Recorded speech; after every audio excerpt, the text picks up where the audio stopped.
Welcome to all. स्वागत आप सभी का आर सर यूट्यूब चैनल पर। और हम आ चुके हैं आज लाइव सिलेक्शन बेच लेक्चर नंबर आपका 73।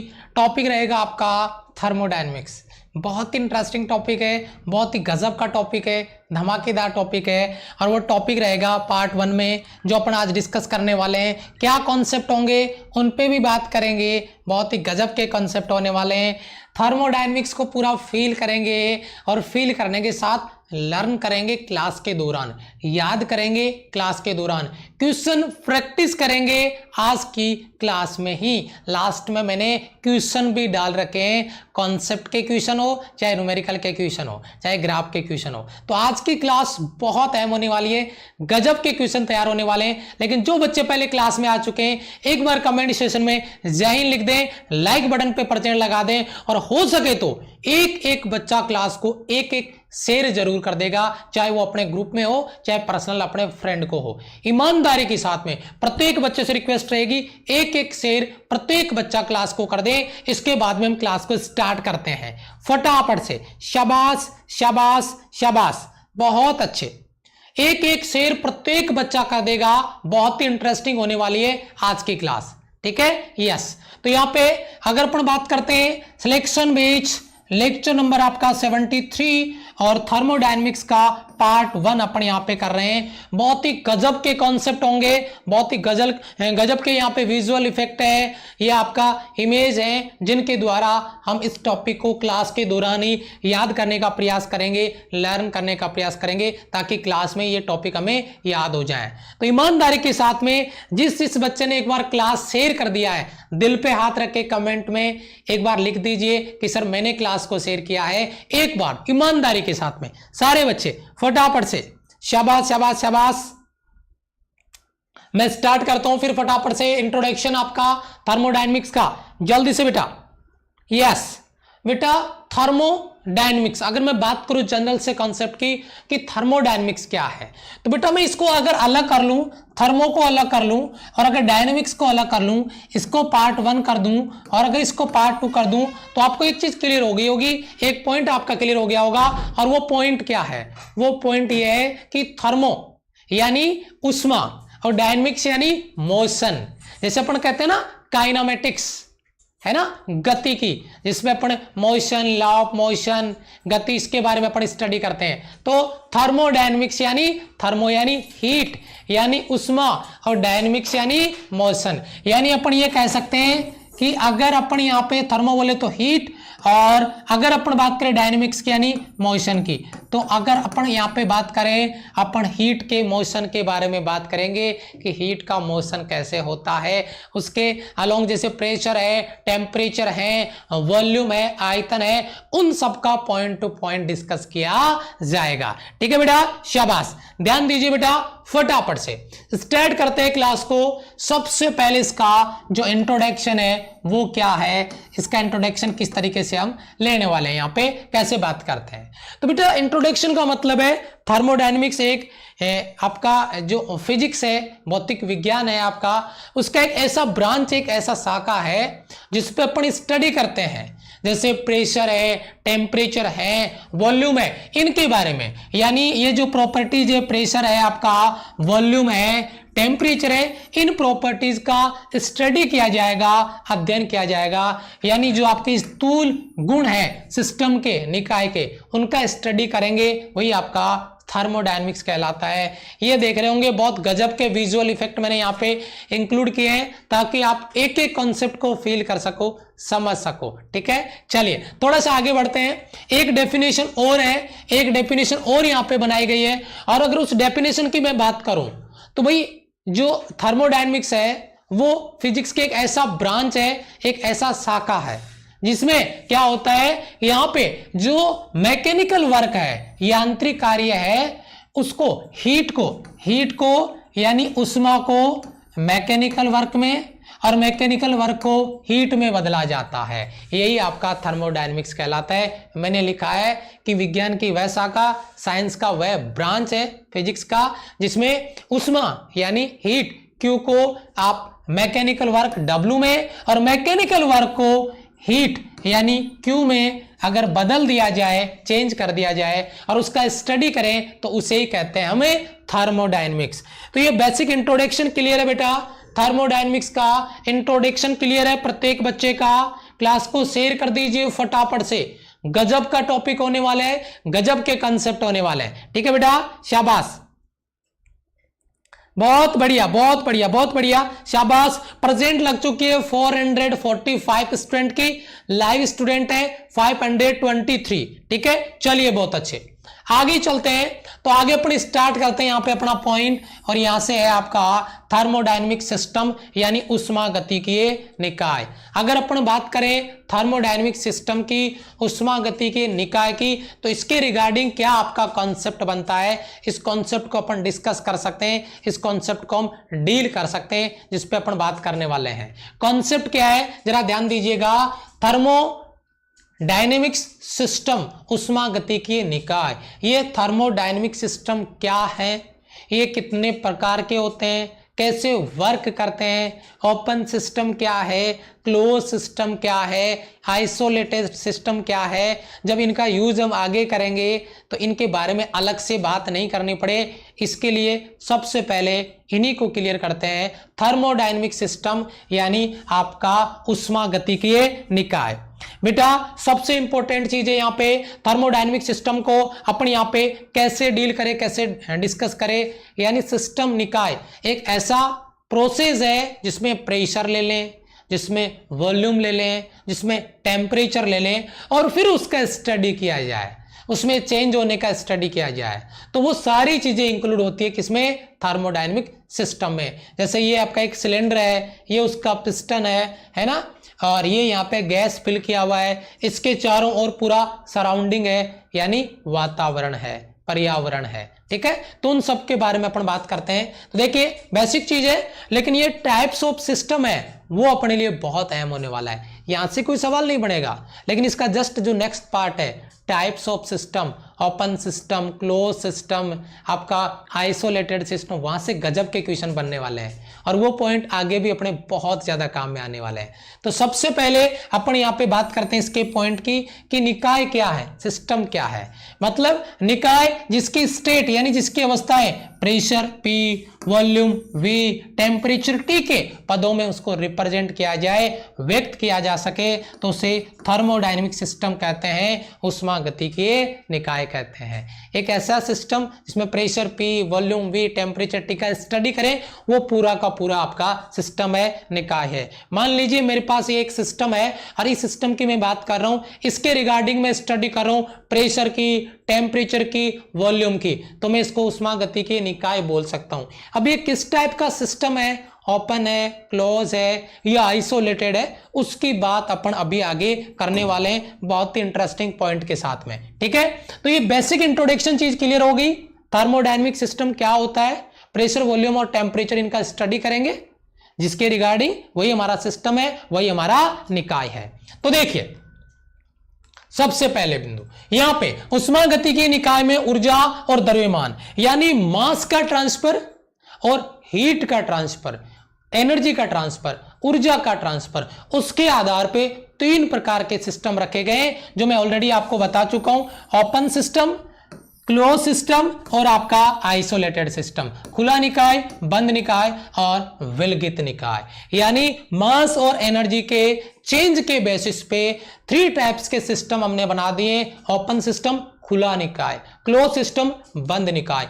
आइसोलेटेड सिस्टम यानी जिसको दुनियादारी से कोई मतलब नहीं है, बाबा जी बन गए हो तो ठीक है, और कहां पे चले गए, हिमालय पर्वत पे चले गए तपस्या करने के लिए। बात करेंगे one by one point, open system क्या है, क्लोज सिस्टम क्या है, आइसोलेटेड सिस्टम क्या है, इन सब के बारे में पॉइंट टू पॉइंट अपन डिस्कस करने वाले हैं। तो सबसे पहले तीनों टाइप्स अगर आपको पता है तो अब इनका ऑपरेशन करने जा रहे हैं हम।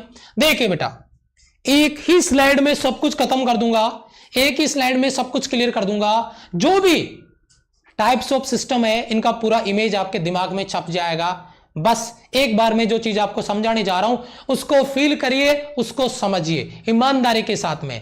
700 प्लस स्टूडेंट लाइव हो चुके हैं और प्रेजेंट लगी है 571। और मैंने कहा आपको मैंने आपको एक ही बात बोली है कि अगर सोल्जर क्लास में एंट्री हो चुकी है तो सबसे पहले अपना प्रेजेंट लगा दें, कमेंट सेशन में जय हिंद लिख दें और शामिल कर ले अपने को आरएसआर की आर्मी में, और फिर देखिए जलवा कॉन्सेप्ट का किस तरीके से आपको डील किया जाता है। सबसे पहले अगर मैं यहां पे बात करता हूं, वो आपका क्या है, वो आपका है यहां पे सराउंडिंग सिस्टम, आपका मैटर और एनर्जी ओपन सिस्टम में। सबसे पहला आपका ओपन सिस्टम, खुला निकाय, यहां पे मैं लिख देता हूं अगर आपको कंफ्यूजन रहता है, ये आपका खुला सिस्टम, खुला निकाय है। क्लोज सिस्टम ये आपका बंद निकाय है, और आइसोलेटेड बोले तो इसका मतलब है विलगित निकाय। अभी मैं एक एक पॉइंट बेटा फील कराऊंगा, याद करवाने की गारंटी मेरी। अगर आप क्लास में टिक गए तो सीख गए, डर गए तो घर गए। ध्यान दीजिए, सबसे पहला सिस्टम आपका नंबर 1, और वो है हमारा ओपन सिस्टम। बेटा ओपन सिस्टम का मतलब होता है एक ऐसा सिस्टम जिसमें मास भी इन्वायरमेंट में चला जाए और जिसमें हीट भी इन्वायरमेंट में चला जाए। जरा फील करिए, मेरे पास ये कप है और इसमें मैंने कॉफी भर दिया है, ठीक है, मैंने इसमें कॉफी डाल दिया है। अब मैंने इसको ऊपर से खुला रखा हुआ है। अगर ये गर्म कॉफी है, ठीक है, तो इसकी जो भाप निकल रही है, भाप निकल रही है वहां पे वेपोराइजेशन जो आपको दिख रही है, वो इन्वायरमेंट में जा रही है। तो यहां पे दो चीज देखने को मिलेगी, भाप के रूप में कुछ मास, कुछ द्रव्यमान, कुछ सब्सटेंस, कुछ मैटर इन्वायरमेंट में जा रहा है, क्योंकि ये ऊपर से ओपन है, ये ऊपर से क्या है, खुला हुआ है। नंबर 1। नंबर 2, क्या ये कुछ देर के बाद में ये कॉफी ठंडी हो जाएगी? यस और नो? आप कहोगे यस सर, क्योंकि इसका जो हीट है वो इन्वायरमेंट में चला गया, हाई टेम्परेचर से लो टेम्परेचर की ओर एनर्जी ट्रांसफर हो गया, और कुछ देर बाद में इसका टेम्परेचर भी इन्वायरमेंट के टेम्परेचर के बराबर हो गया।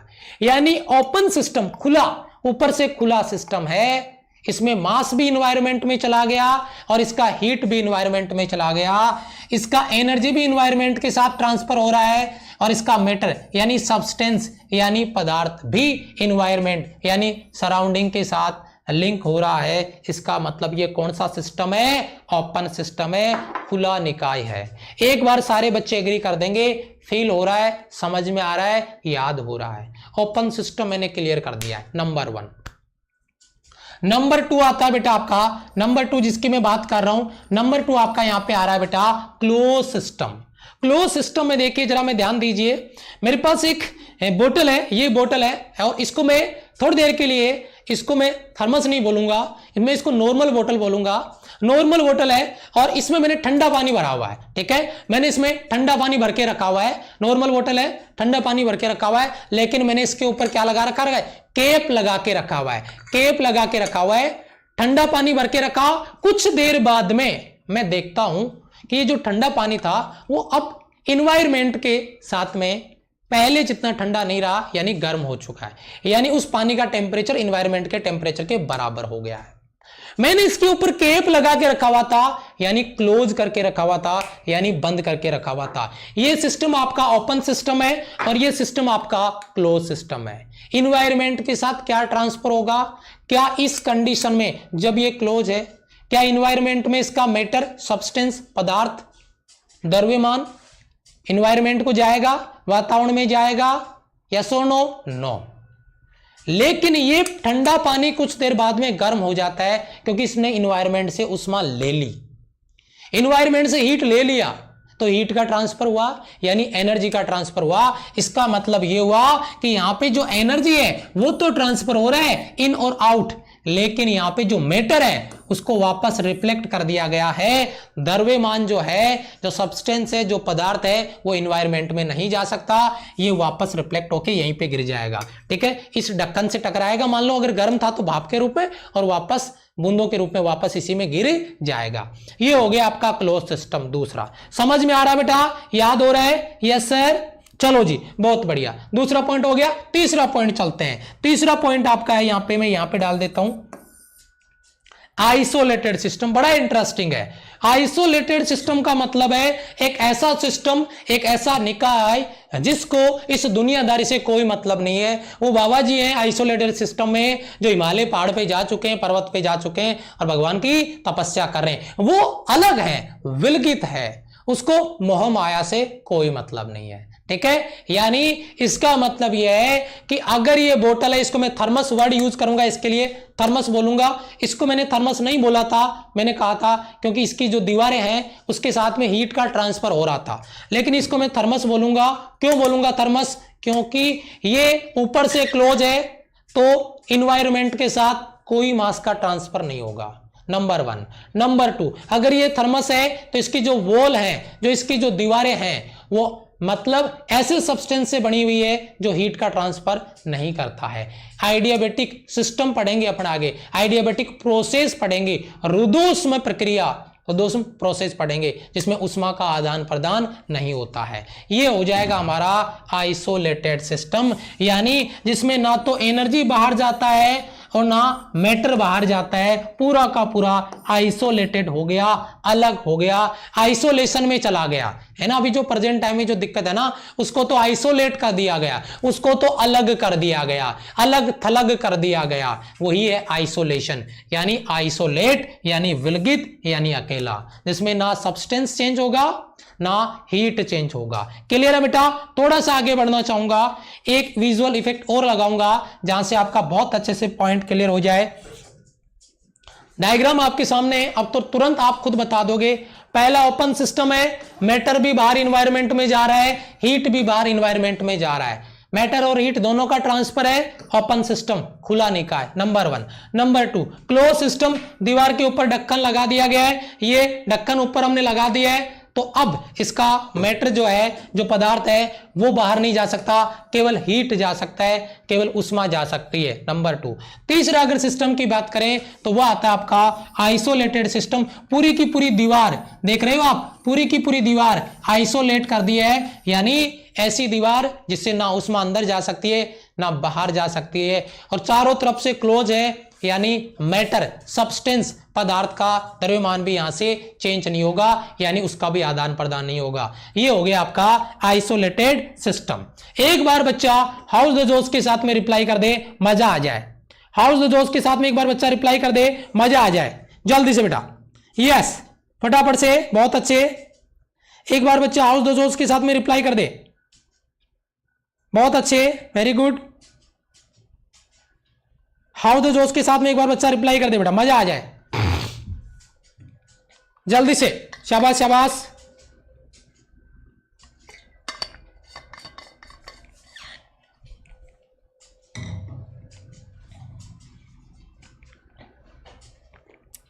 यस, याद रखिएगा और एक बात, जीतने का मजा तभी आता है, जीतने का मजा तभी आता है जब सभी लोग हमारी हार का इंतजार कर रहे हैं और फिर हम जीत के निकले, तो वो जीतने का मजा ही कुछ और होता है। लास्ट बॉल पे 6 रन चाहिए और अगर उस पे सिक्सर लग जाता है तो उस समय जो जीत की अनुभूति होती है उसका कहना ही क्या है। समझ रहे हो आप मैं क्या कहना चाहता हूं? तो हारने का नहीं, डरने का नहीं, लगातार मैदान में डटे रहने का, जंग जीतने का। सबसे पहले ओपन सिस्टम, अब केवल और केवल इनकी कहानी बच गई है जो मेरा सोल्जर देखते ही फोड़ देगा।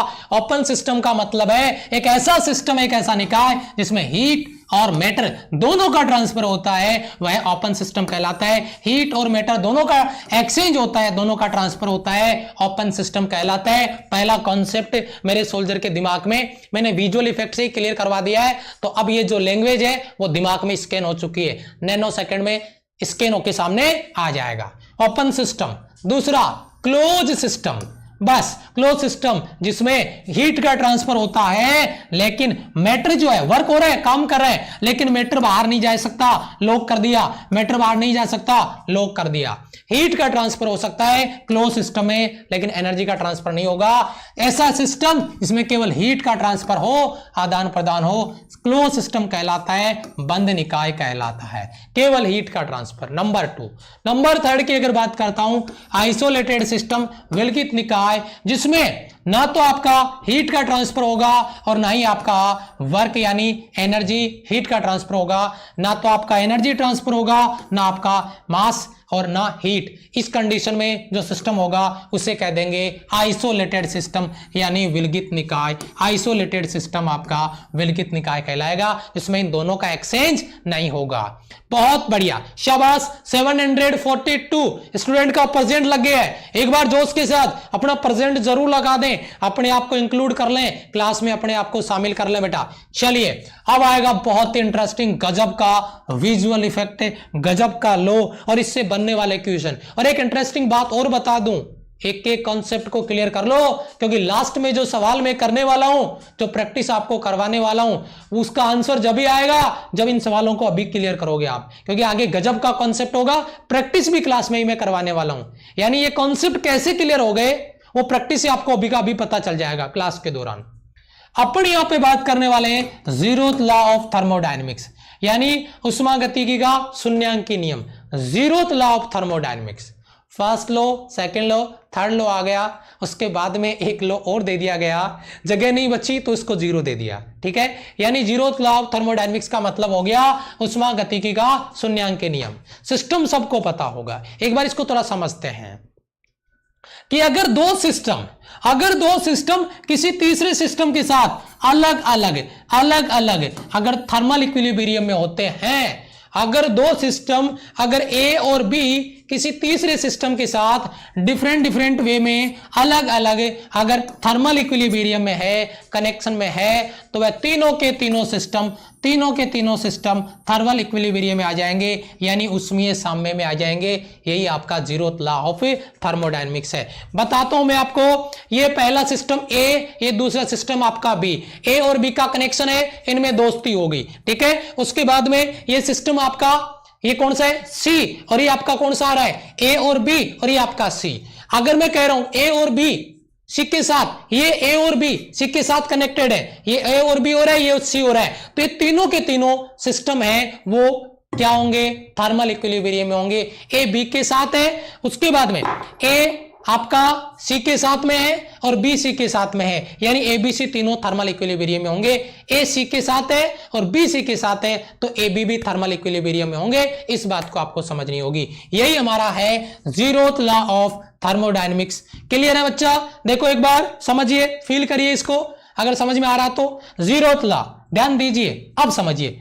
2 3 1 गो। अब समझिए, नोट करिए, कलर देखिए इनका, ए बी सी, देखिए कलर चेंज हो रहा है, तीनों का कलर सेम, यानी अब तीनों के तीनों थर्मल इक्विलिब्रियम में आ गए। फिर से नोट करिए, कलर चेंज है तीनों का, हीट का ट्रांसफर हो रहा है, ये देखिए, और ये आपका हो गया थर्मल इक्विलिब्रियम में, तीनों का कलर सेम, जीरोथ लॉ, ठीक है बेटा। यस, इसका मतलब है आपका शून्यांकी नियम, जिसको अपन फील करने का प्रयास कर रहे हैं। एक एक बच्चे के दिल दिमाग में उतर जाए, मजा आ जाएगा। एक एक बच्चे के दिल दिमाग में उतर जाए, अलग अलग कलर है और अब हीट का ट्रांसफर स्टार्ट हो चुका है। देखो ये मॉलिक्यूल्स भाग रहे हैं, इधर उधर हीट का ट्रांसफर हो गया है और ये तीनों सेम हो गए, ए बी सी। ये आपका zeroth law of thermodynamics. Theory अगर आपको लिखनी है नोट्स में तो वो चीज मैं आपको ऑलरेडी बता चुका हूं। जीरोथ लॉ ऑफ थर्मोडायनेमिक्स के अकॉर्डिंग अगर कोई सिस्टम अलग अलग, जैसे ए सी के साथ थर्मल इक्विलिब्रियम में है, ए सी के साथ थर्मल इक्विलिब्रियम में है, बी सी के साथ थर्मल इक्विलिब्रियम में, अलग अलग किसी तीसरे सिस्टम के साथ थर्मल इक्विलिब्रियम में है, उसमें साम्य अवस्था में है, तापीय साम्य अवस्था में है, तो वह तीनों सिस्टम, वह तीनों निकाय भी आपस में थर्मल इक्विलिब्रियम में होंगे, यानी तापीय संतुलन की स्थिति में होंगे, जिसके बारे में अपन यहाँ पे बात कर रहे हैं। बताइए जरा, क्लियर है प्रत्येक बच्चे का? प्रत्येक बच्चे का क्लियर है बेटा? यहां पे यही चीज आपका जीरोथ लॉ ऑफ थर्मोडायनेमिक्स दिया जा रहा है। और एक बहुत अहम सवाल जो मैं आपसे करने वाला हूं, इससे जो सवाल बनने वाला है वो सवाल है जीरोथ लॉ ऑफ थर्मोडायनेमिक्स से आपको क्या क्या मिला। एक चीज नोट करके रखिए, मेरे सवाल का जवाब चाहिए, जीरोथ लॉ ऑफ थर्मोडायनेमिक्स से आपको क्या मिला। ये सवाल एग्जाम में मिलता है। जीरोथ लॉ ऑफ थर्मोडायनेमिक्स किसको डिफाइन करता है, किसकी डेफिनेशन देता है, इसका जवाब मुझे कमेंट में चाहिए प्रत्येक बच्चे के द्वारा। जल्दी से प्रत्येक बच्चे के द्वारा इसका डेफिनेशन, इसका आंसर मुझे चाहिए कमेंट बॉक्स में। जल्दी से रिप्लाई करिए बेटा, मजा आ जाएगा। शाबाश शाबाश शाबाश, बहुत अच्छे, शाबाश शाबाश शाबाश। 800+ स्टूडेंट का प्रेजेंट लग चुका है, फटाफट, क्या बात है, जल्दी से बताइए, इसका रिप्लाई करिए। बहुत गजब का सवाल बनने वाला है, most important question exam point of view से, टेम्परेचर। शाबाश, वेरी गुड, मजा आ गया बेटा। जीरोथ लॉ ऑफ थर्मोडायनेमिक्स का जो कंसेप्ट है वो डेफिनेशन देता है टेम्परेचर की। किसके डेफिनेशन देता है? टेम्परेचर, यानी ताप को डिफाइन करता है। आपने इधर देखा जीरोथ लॉ ऑफ थर्मोडायनेमिक्स का जो आपका कॉन्सेप्ट है, इसमें आपने देखा कि ए और सी थर्मल इक्विलिब्रियम में है, बी और सी थर्मल इक्विलिब्रियम में है, तो ए बी सी तीनों थर्मल इक्विलिब्रियम में होंगे। थर्मल इक्विलिब्रियम मतलब तीनों का टेम्परेचर बराबर है, तो पूरा का पूरा जो मामला घूमता है वो टेम्परेचर के आसपास घूमता है, और इसीलिए ये कहा जाता है कि जीरोथ लॉ ऑफ थर्मोडायनेमिक्स है वो टेम्परेचर को डिफाइन करता है। अपने नोट्स में नोट कर लीजिएगा, एक बहुत ही अच्छा सवाल बनने वाला है। यह नियम यानी जीरोथ लॉ ऑफ थर्मोडायनेमिक्स है वो टेम्परेचर को डिफाइन करता है, ताप को परिभाषित करता है, और एक बहुत ही अच्छा कॉन्सेप्ट है। और ये चीज जो हीट का ट्रांसफर होता है, यहां पे देखिए बेटा, ये जो हीट का ट्रांसफर होता है, आप ये सोच रहे होंगे कि हीट का ट्रांसफर ए से बी में हो रहा है या बी से सी में हो रहा है। ये जरूरी नहीं है। हीट का ट्रांसफर हाई टेम्परेचर वाले सब्सटेंस से लो टेम्परेचर वाले सब्सटेंस की ओर होगा। कभी भी ये बात याद रखिए, उच्च ताप वाली वस्तु से निम्न ताप वाली वस्तु की ओर होगा, हाई टेम्परेचर वाले ऑब्जेक्ट से लो टेम्परेचर वाले ऑब्जेक्ट की ओर होगा। यही चीज मैंने बताई है। यदि दो वस्तुएं, दो निकाय, दो सिस्टम एक दूसरे के कांटेक्ट में है तो हीट का ट्रांसफर हाई टेम्परेचर वाले सिस्टम से लो टेम्परेचर वाले सिस्टम की ओर होगा। ये बात आपको याद में रखनी पड़ेगी, और ऑलरेडी ये चीज मैं आपको क्लियर करवा चुका हूं। क्लियर है बेटा? जो कॉन्फिडेंस, जो जोश पहली क्लास में दिख रहा है, लास्ट क्लास तक अगर जाओगे थर्मोडायनेमिक्स में, अगर आप क्लास में अटेंड करते हैं, क्लास को ज्वाइन करते हैं, तो जो पहली क्लास में आपके कॉन्सेप्ट क्लियर होंगे, लास्ट क्लास तक वैसे के वैसे क्लियर होंगे। बस एक चीज है, आपको रेगुलर रूटीन अपना फॉलो करना पड़ेगा। पहले दिन हम शुरुआत करने जाते हैं, दूसरे तीसरे दिन ढल जाते हैं। अरे जिस जुनून के साथ आपने अपना टारगेट सेट किया ना, उसी जुनून के साथ लड़ते रहोगे अपने टारगेट तक पहुंचने के लिए, तो 101% आपको टारगेट मिलेगा। लेकिन कुछ दूर दौड़ने के बाद अपने आप को थका हुआ महसूस करते हो, गिव अप कर देते हो, नहीं पहुंच पाएंगे बेटा। जो जोश पहले दिन था वो लास्ट वाले दिन भी नजर आना चाहिए। और अब अपन बात करने वाले हैं बहुत इंटरेस्टिंग गजब टॉपिक की। गजब का टॉपिक आपकी स्क्रीन पर आ गया है, वर्क। धमाकेदार पॉइंट स्टार्ट हो चुके हैं, क्योंकि ये टॉपिक अगर आप फील कर रहे हैं तो मजा आने वाला है जहर लेवल पे। वर्क के बारे में बात कर रहे हैं, कार्य के बारे में बात कर रहे हैं, गजब के कॉन्सेप्ट हैं।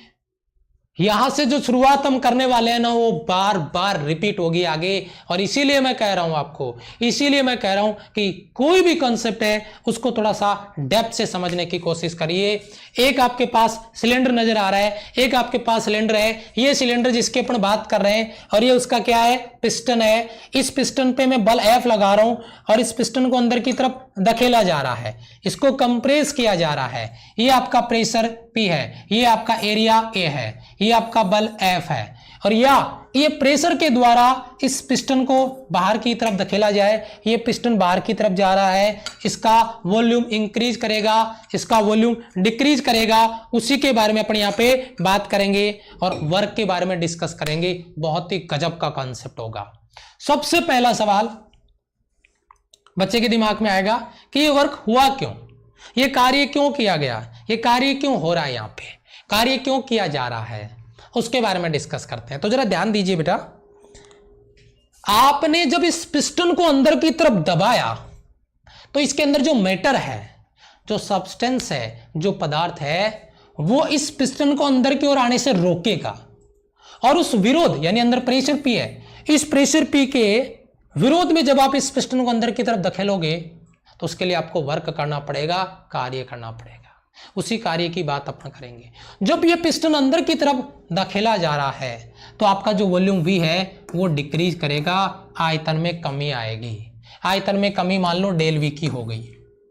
अगर इस पिस्टन को ये गैस बाहर की तरफ धक्का लगाता है, इस गैस के द्वारा अंदर जो सिस्टम हमने भर रखा है, सब्सटेंस जो पदार्थ हमने भर रखा, वो अगर इसको बाहर की तरफ धक्का लगाता है तो ये पिस्टन बाहर की तरफ फैलेगा, ये पिस्टन बाहर की तरफ फैलेगा तो इस अंदर जो पदार्थ भरा हुआ है इसका वॉल्यूम इंक्रीज करेगा, इसका आयतन बढ़ेगा। और जब इसका आयतन बढ़ेगा, जब इसका वॉल्यूम इंक्रीज करेगा, इसका मतलब क्या है? इसका मतलब यह है आपने वॉल्यूम इंक्रीज कर लिया यानी आयतन बढ़ गया, यानी यहाँ पे किया गया कार्य पॉजिटिव होगा, यहाँ पे आपका वर्क डन पॉजिटिव होगा और यहाँ पे आपका वर्क डन नेगेटिव होगा। यहाँ पे वर्क सिस्टम पे किया जा रहा है, दबाया जा रहा है, वॉल्यूम डिक्रीज कर गया, वर्क डन नेगेटिव आ गया। यहां पे वर्क डन गैस के द्वारा किया जा रहा है, गैस ने सिलेंडर के पिस्टन को बाहर की तरफ धक्का लगाया है।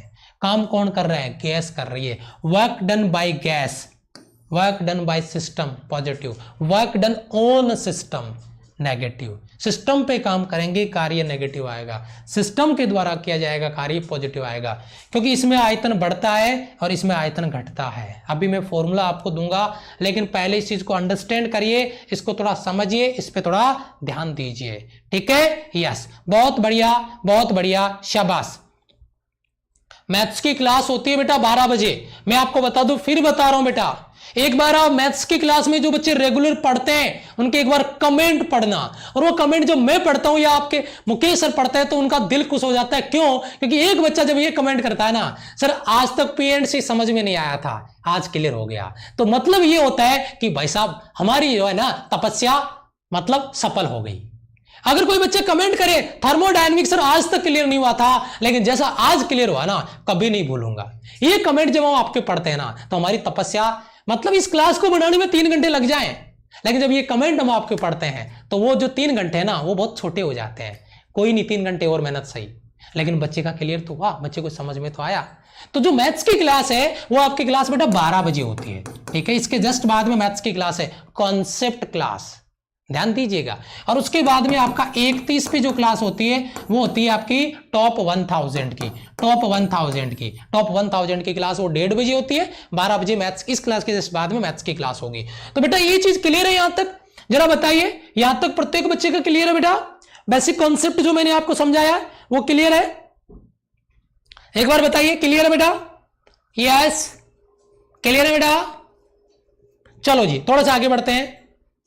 हाँ बहुत अच्छे, थोड़ा आगे बढ़ते हैं, थोड़ा सा इसको आगे कनेक्ट करते हैं। देखिए बेटा, अब आता है आपका वर्क, थोड़ा सा इसको अंडरस्टैंडिंग में लेके आते हैं। एक सिलेंडर आपको नजर आ रहा है, ये इमेज है और ये आपका विजुअल इफेक्ट है। ठीक है, इस इमेज को हम रोक के रख सकते हैं। एक सिस्टम है, अपने कुछ गैस भरी हुई है और इसमें प्रेशर P है, इसका एरिया हमने A ले रखा है, और इस पिस्टन ने जो अंदर गैस भरी हुई थी उस गैस ने इस पिस्टन को ऊपर की तरफ धक्का लगा दिया, ऊपर की तरफ धकेल दिया। कितना धकेल दिया? इसने इसको धकेल दिया dx दूरी के साथ में, यानी ये गैस है ना खुद एक्सपेंड कर रहा है, गैस खुद प्रसार कर रहा है, यानी गैस के द्वारा कार्य किया जा रहा है। यानी इसका अगर वॉल्यूम पहले V था तो अब इसका वॉल्यूम V इंक्रीज कर रहा है, आयतन बढ़ रहा है, क्योंकि ये पिस्टन ऊपर जाएगा, पिस्टन ऊपर जाएगा तो अंदर जो मैटर हमने भर रखा है, जो सब्सटेंस हमने भर रखा है, इसका आयतन बढ़ गया, इसका वॉल्यूम इंक्रीज कर रहा है। ये बात आपको इस डायग्राम से समझनी है। यहाँ पे ऊपर भी लिखा है मैंने, ऊष्मागतिकीय कार्य वास्तव में गैस के दाब, प्रेशर ऑफ गैस, ये प्रेशर ऑफ गैस है, इसके द्वारा किया जाता है। ये जो कार्य किया जा रहा है, अगर ऊपर की तरफ पॉजिटिव वर्क होता है तो, नहीं तो हम इस पिस्टन के ऊपर एक बड़ा सा पत्थर रख देंगे तो ये पिस्टन नीचे जाएगा, पिस्टन नीचे इसको सिस्टम को दबाएगा, वॉल्यूम डिक्रीज करेगा, W कार्य नेगेटिव आएगा। यहाँ पे प्रसार कर रहा है, W पॉजिटिव आएगा। डायग्राम समझ में आ रहा है? फील आ रहा है? कुछ फॉर्मूले की बात कर लें? यस, फॉर्मूले की बात कर लें बेटा? यस, फॉर्मूले की बात कर लें बेटा? बहुत अच्छे। प्रेशर का फॉर्मूला अगर आपको आता है तो फोड़ देंगे इसको। यस, 876 स्टूडेंट का प्रेजेंट, 876 स्टूडेंट का प्रेजेंट। बहुत अच्छे बेटा। बेटा दाब बराबर क्या होता है? एक जनरल फॉर्मूला मुझे बताइए। दाब बराबर बल बट्टा क्षेत्रफल, फोर्स अपॉन एरिया। दाब बराबर बल बट्टा क्षेत्रफल होता है, तो F बराबर क्या हो जाएगा बेटा? F बराबर क्या हो जाएगा? PA। पहला लॉजिक क्लियर है बेटा? ये जो अगर मैं पी ए के साथ कनेक्ट करता हूं तो ये उस पे लगने वाला बल एफ को रिप्रेजेंट कर रहा है। अगर इस पी ए को मैं एक साथ लिखूं तो वो बल एफ को रिप्रेजेंट कर रहा है, यस और नो। यानी ये जो मैंने पी ए लिखा हुआ है ये किसको रिप्रेजेंट कर रहा है, ये रिप्रेजेंट कर रहा है इस पिस्टन पे ऊपर की तरफ लगने वाले बल को। क्लियर है बेटा, यस। अब देखिए दूसरा फॉर्मूला अगर अपन इसका लेते हैं, P बराबर W बटा ए या W बराबर पी ए, W बराबर पी ए। अब इसको एकांक किसको कर रहे हो आप, कार्य के बराबर दे रहे हैं, दाब बराबर बल बटा क्षेत्रफल आ रहा है, लेकिन या तो डिफाइन होगा यूनिट के रूप में, ये डिफाइन होगा वर्क के रूप में, क्योंकि डिस्प्लेसमेंट को अपन यहां पे शो नहीं किया है। तो अब अपन इसको क्या कर रहे हैं, डिस्प्लेसमेंट आपका कितना किया गया है, dx आपका डिस्प्लेसमेंट अगर किया जा रहा है, अगर dx आपका डिस्प्लेसमेंट किया जा रहा है, यहां पे जो डिस्प्लेसमेंट आपको दिया जा रहा है dx के साथ में, अगर उसके साथ हम इसको टोटल वर्क के रूप में कन्वर्ट कर दें, अगर टोटल कार्य के रूप में कन्वर्ट कर दें, इसको डिफरेंशिएट करके मतलब अवकलन के पद में लिख के अगर अपन इसको सॉल्व करें तो आगे बढ़ाएंगे तो जब हो जाएगा आपका जो फॉर्मूला है वो हो जाएगा P बराबर W बराबर P डेल V, यानी जो आपका कार्य का फॉर्मूला होगा W बराबर P डेल V। क्यों ले रहा हूं मैं, क्योंकि चेंज इन वॉल्यूम है, आयतन है। अब इसको डेल वी के रूप में कैसे कन्वर्ट किया गया है, आपका जो डिस्प्लेसमेंट है dx का जो फॉर्मेट है उसके रूप में, यानी जो हमने कार्य निकाला है, जो अपने फॉर्मूला निकाला है, अगर इसको कंप्लीट वर्क के रूप में निकालना है तो आप इसका समाकलन कर सकते हैं डेल वी के रूप में ऐसे। वहां पे आपका जो प्रेशर का कंसेप्ट है वो दिया गया है पी ए के रूप में। ठीक है, जरा जल्दी बताइए। प्रेशर का यूनिट बेटा दाब बराबर बल बटा क्षेत्रफल, न्यूटन प्रति मीटर स्क्वायर। ठीक है, यस। एक बार ये चीज बता दीजिए बेटा, अगर आप इसको निकालते हैं यहां से, अगर इस फॉर्मूले को आगे बढ़ाते हैं, मान लीजिए इसका पहले का वॉल्यूम V1 है और बाद में इसका वॉल्यूम बढ़ के V2 हो गया, तो डेल W, इसको डेल लिख दो बेटा, अल्पांश डेल W का समाकलन क्या हो जाएगा W, ये हो जाएगा आपका P और समाकलन हो जाएगा V1 से V2 डेल V। अगर इसको समाकलन करते हो आप, बिल्कुल बेसिक फॉर्मूला है P और ये हो जाएगा आपका V2 माइनस का V1, ये आपका जनरल फॉर्मूला बन गया जिसकी बात किया करते थे W बराबर P V2 माइनस से V1, W बराबर P V2 माइनस V1। ये एक जनरल फॉर्मूला हमने कार्य का यहाँ से बना लिया है जिसकी बात अपन यहाँ पे कर रहे थे। बताइए क्लियर है बेटा यहाँ तक, ओके क्लियर है बेटा। ये देखिए कार्य का फॉर्मूला आपका, ये वाला फॉर्मूला याद रखना है हमें, या ये जनरल फॉर्मूला याद रख लो या ये फॉर्मूला याद रख लो, न्यूमेरिकल में बहुत काम में आएगा। ठीक है, उसके बाद में आगे का पॉइंट जो मैं चीज यहां पे क्लियर कर रहा हूं वो देखिए, क्या बताया था मैंने, अगर वॉल्यूम इंक्रीज करता है, अगर आयतन बढ़ता है, अगर आयतन बढ़ता है, अगर वॉल्यूम इंक्रीज करता है तो वर्क डन पॉजिटिव, अगर वॉल्यूम डिक्रीज करता है तो वर्क डन नेगेटिव। ये चीज मैंने अभी आपको लिखवाई थी, याद है, यही चीज लिखी है। अगर वॉल्यूम इंक्रीज करता है तो वर्क डन पॉजिटिव, इंक्रीज कब करेगा, work done by system, gas काम करेगी। गैस कैसे, इस पिस्टन को ऊपर धक्का लगा रही है तो काम कौन कर रहा है, gas. Work done on system, अगर इस पिस्टन को दबाया जाए यानी आयतन को घटाया जाए, अगर आयतन को घटाएंगे, अगर वॉल्यूम डिक्रीज करेगा तो वर्क डन आपका नेगेटिव आएगा। ये दोनों बात एक बार क्लियर कर दें तो मैं आगे बढ़ जाऊं बेटा, ये दोनों बात एक बार क्लियर कर दो तो मैं आगे बढ़ जाऊं फटाफट से, शाबाश।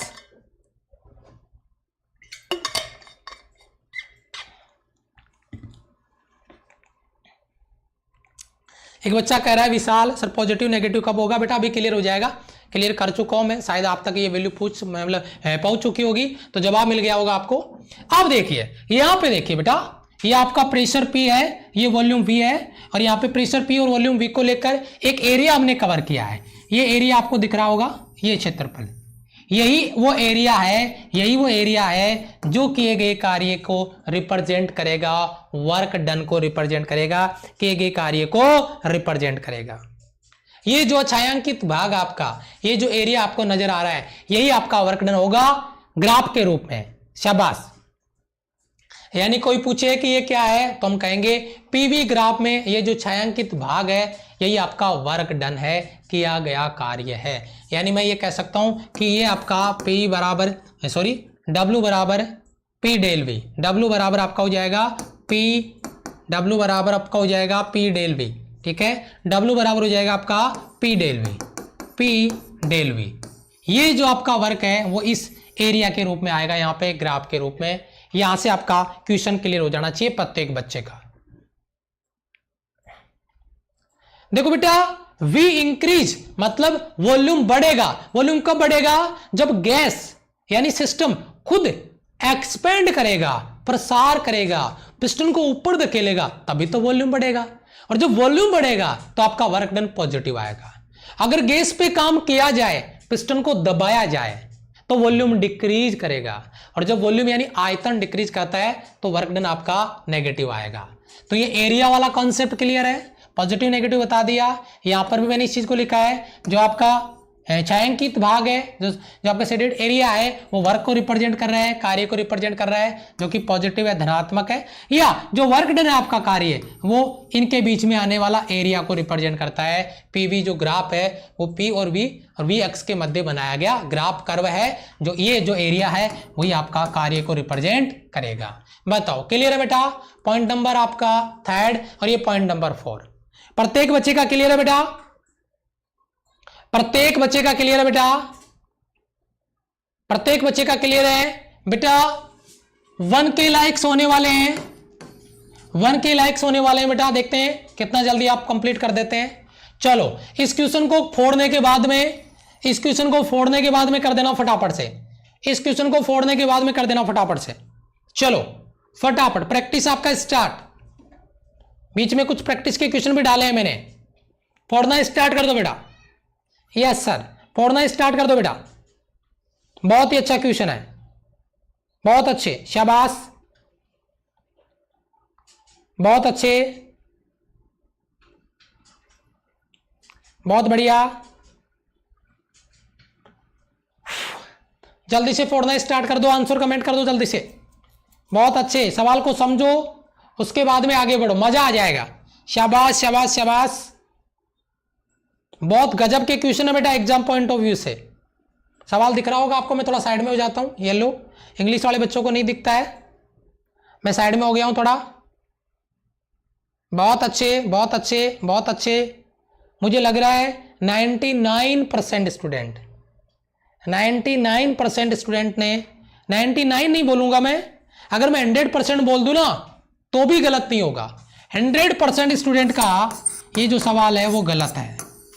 100% ये जो सवाल है वो गलत है। क्वेश्चन को पूरा पढ़ लीजिए एक बार, पता चल जाएगा कौन सी दुनिया में हम जी रहे हैं। ठीक है, चित्रानुसार किसी निश्चित द्रव्यमान की एक गैस की स्थिति ए से बी तक 3 पथ 1 2 3 पाथ 1 पाथ 2 और पाथ आपका 3 के अनुसार तय करती है, गति करती है। इन तीनों प्रक्रियाओं में गैस के द्वारा किए गए कार्य क्रम से W1 W2 और W3 work done by system, gas के द्वारा किया गया कार्य। अब आप मुझे ये बता दीजिए, इतना सा बात बता दीजिए, आपने भी पीछे एक चीज पढ़ी है, पीछे आपने एक चीज पढ़ी है, क्या ये क्या पढ़ा बेटा आपने? ये क्या है? ये जो एरिया है वो वर्क डन को रिप्रेजेंट कर रहा है। ये जो एरिया है वो वर्क डन को रिप्रेजेंट कर रहा है। अगर ये एरिया बड़ा होगा तो वर्क डन बड़ा होगा कि नहीं होगा? यस और नो? यस और नो? अगर ये एरिया बड़ा होगा तो वर्क डन बड़ा होगा कि नहीं होगा? जल्दी होगा, जरूर होगा सर। चलो देख लेते हैं, फिर आपका डाउट क्लियर हो गया। इधर से आप मुझे बताओ, ये जो पाथ 1 है इसके द्वारा कवर किया गया एरिया ये रहा, नंबर 1, ये वाला एरिया, केवल इतना एरिया आएगा, ये वाला एरिया आएगा। W1 जो आपका वर्क है, ये W1 वर्क ने एरिया कवर किया है। अब मैं W2 बनाता हूं, फील करना बेटा इसको, आज के बाद में जिंदगी में कभी गलत हो जाए तो बताना। पाथ 2 ये रहा बेटा आपका पाथ 2, इसके द्वारा जो एरिया कवर किया गया है, अब इसमें पूरा का पूरा एरिया ये आ गया, पूरा का पूरा यहां तक का एरिया आ गया। चलो जी, ये आपका 2 आ गया। चलो अब लगा देते हैं थर्ड, और थर्ड में लगा देते हैं, देखिए ये देखिए, ये आपका W1 हो गया, W2 और ये W3 यहां तक का। अब देखिए ये पूरा एरिया कवर हो गया, इतना बड़ा एरिया कवर हो गया। अब मुझे बताओ, सबसे ज्यादा एरिया पाथ 1 ने कवर किया या पाथ 3 ने कवर किया? तो आप कहोगे सर सबसे ज्यादा एरिया कवर किया है पाथ 3 ने। इसका वर्क डन क्या है? W3। 2 का क्या वर्क डन? W2। और 1 का वर्क डन क्या है बेटा? W1। तो इनमें जो रिलेशन आ रहा है, सबसे ज्यादा एरिया कवर किया है W3 ने, तो वर्क डन सबसे ज्यादा। उसके बाद में एरिया कवर किया W2 ने, और उसके बाद में एरिया किया है कवर W1 ने। Then option A will be right answer. Option आपका क्लियर है, पहला, दूसरा, तीसरा, चौथा ऑप्शन इस पे क्लिक कर रहे थे बच्चे। मुझे तो यही समझ नहीं आया कि आप इस पे क्यों क्लिक कर रहे थे। ग्रेविटेशन में पहुंच गए थे क्या? अरे ग्रेविटेशन में पहुंच गए थे क्या? कंजर्वेटिव फोर्स में पहुंच गए थे क्या? वर्क डन बाय गैस है, गैस के द्वारा किया गया कार्य है सर, गैस के द्वारा किया गया कार्य है। कितना एरिया कवर किया है? W बराबर P डेल V। ये एरिया वाला कॉन्सेप्ट भूल गए? लगभग 100% बच्चों ने इसको गलत दिया है। एक दो बच्चों ने अगर गलत किया है, मतलब सही किया है, तो वो मुझे कमेंट दिखानी है, क्योंकि कमेंट बहुत फास्ट जा रहा था आपका, बहुत फास्ट कमेंट जा रहा था। लेकिन स्थिति आपके सामने है और मैंने कहा था कॉन्सेप्ट क्लियर कर लो, अभी आपको प्रैक्टिस भी करवाऊंगा। और पहला जहर सवाल, टोटल जहर सवाल, पहला टोटल जहर सवाल आपकी स्क्रीन पर है। अगला सवाल देखिए, अगला सवाल देखिए आपकी स्क्रीन पर, जरा गौर फरमाइएगा। ये कॉन्सेप्ट आपका बिल्कुल न्यू है, ये पीछे मैंने कॉन्सेप्ट नहीं बताया है, लेकिन अगर आपको पता है तो बहुत अच्छी बात है, नहीं पता तो और भी अच्छी बात है। चलो देखते हैं। बहुत बढ़िया, बहुत ही अच्छा क्वेश्चन है, बहुत बढ़िया, बहुत बढ़िया।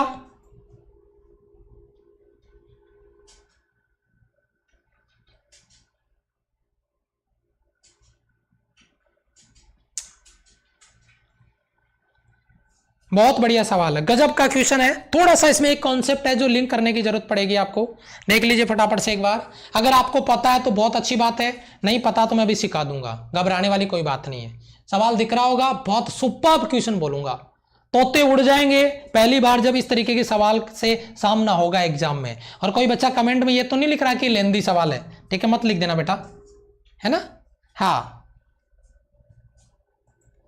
ए बी सी, इसमें सारे आंसर अलग अलग आ रहे हैं, ए बी सी। बहुत अच्छे, बहुत अच्छे। चलो अब एक कॉन्सेप्ट सीख लो पहले। बहुत से बच्चों का, कुछ बच्चों का सही भी है, बहुत से बच्चों का गलत भी है। बेटा एक चीज समझ लो, अगर इस तरीके के सर्कल में अगर ऐसे क्लॉकवाइज कोई ऑब्जेक्ट घूम रहा है ना, तो आपका वर्क डन उसका पॉजिटिव आता है। और अगर कोई सिस्टम एंटी क्लॉकवाइज घूम रहा है, वामावर्ती दिशा में इस तरीके से घूम रहा है, ये आपका क्लॉकवाइज है, ये आपका एंटी क्लॉकवाइज है, यहाँ पे आपका नेगेटिव हो जाएगा, यहाँ पे आपका पॉजिटिव होगा, तो वर्क डन आपका नेगेटिव होता है। अगर एंटी क्लॉकवाइज घूमता है, ये डायरेक्शन भी याद रख लो घूमने की, इस एरिया में ये एरो लगा रखा ना, ये एक नया कॉन्सेप्ट है, इसलिए सवाल को मैंने इंक्लूड किया है। क्लॉकवाइज घूमेगा पॉजिटिव, एंटी क्लॉकवाइज घूमेगा नेगेटिव। तो बेटा ये जो आपका पाथ 1 पहला जो सिस्टम आपको नजर आ रहा है, इसमें जो आपका वर्क डन होगा W, वो W की सॉरी W1 वो क्या होगा पॉजिटिव। लेकिन ये जो पाथ 2 है, इसका जो वर्क डन है W2 वो क्या होगा नेगेटिव, क्योंकि ये एंटी क्लॉकवाइज है, ये क्लॉकवाइज है। अब एरिया तो आपको दिख ही रहा होगा, मुझे बताने की जरूरत नहीं है। ज्यादा कौन सा है, W2 है या W1? ज्यादा मैं मतलब ये कहूंगा आपको कि मैं ये कहना चाह रहा हूं कि जो मैग्नीट्यूड है वर्क का, परिमाण है, वो ज्यादा 2 में है या 1 में। मैं प्लस माइनस की बात नहीं कर रहा हूं, अभी रुक जाओ, मुझे इतना बता दो, एरिया 2 का बड़ा है तो इसमें कार्य भी 2 में ज्यादा किया जाएगा, एरिया 1 का कम है तो इसमें कार्य कम होगा। तो W2 ये जो कार्य है वो ज्यादा है और W1 क्या है कम। अब W1 पॉजिटिव है और W2 नेगेटिव है, तो इस नेगेटिव में से इस पॉजिटिव को घटाओगे तो जो शेष वैल्यू बचेगी वो तो नेगेटिव बचेगी, वो तो नेगेटिव बचेगी। यानी जो परिणामी टोटल जो वर्क डन आएगा, कुल कार्य आएगा, वह नेगेटिव आएगा। और ये बहुत जबरदस्त जहर सवाल आपकी स्क्रीन पर बन रहा है, बहुत ही खतरनाक सवाल आपका आपकी स्क्रीन पर देखने को मिल रहा है। ये जो आपका वर्क डन है वो आएगा आपका नेगेटिव, क्योंकि जो पॉजिटिव है वो नेगेटिव से कम है, तो टोटल करने पे जो वैल्यू बचेगी वो नेगेटिव की बचेगी। W2 से माइनस वाली वैल्यू ज्यादा है, ये एरिया बड़ा है ना, इसलिए एरिया बड़ा है तो मैं बता ही चुका हूं वर्क डन ज्यादा होगा। अब वर्क डन ये ज्यादा है लेकिन नेगेटिव में ज्यादा है, ये पॉजिटिव है कम है, तो नेगेटिव वाले वैल्यू बच जाएगा। Option B will be right answer. Clear है बेटा, क्लियर है बेटा, ओके। बहुत जहर है बेटा, जहर है। गलत हो गया था, आगे से नहीं करना, आज हो गया कोई बात नहीं है, आज हो गया कोई बात नहीं, आगे से नहीं करना है, ठीक है, यस। चलो थोड़ा सा आगे बढ़ते हैं, अगला सवाल। एक एग्जांपल और मैंने यहां पे लिंक किया है, एक एग्जांपल और आपकी स्क्रीन पे लगा के रखा हुआ है, देखिए जल्दी करिए बेटा, बहुत ही गजब का सवाल है। तीसरा सवाल, और इस तरीके के सवाल जो वर्क अपने किया है अभी, जो एरिया का कॉन्सेप्ट किया है, उसी से रिलेटेड क्वेश्चन आ रहे हैं, इसलिए मैंने ये क्वेश्चन आपको करवाए हैं।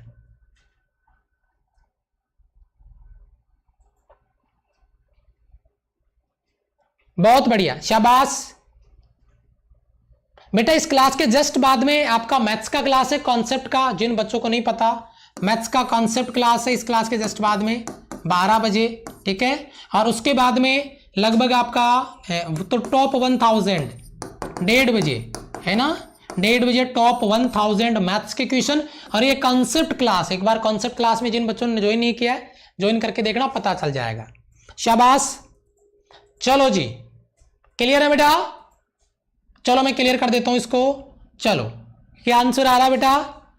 ए आ रहा है, बी, ए पे ज्यादा आ रहा है, ए पे ज्यादा आ रहा है। चलो बच्चे समझ गए, अब समझ गए बच्चे, अब समझ गए बच्चे, शाबाश।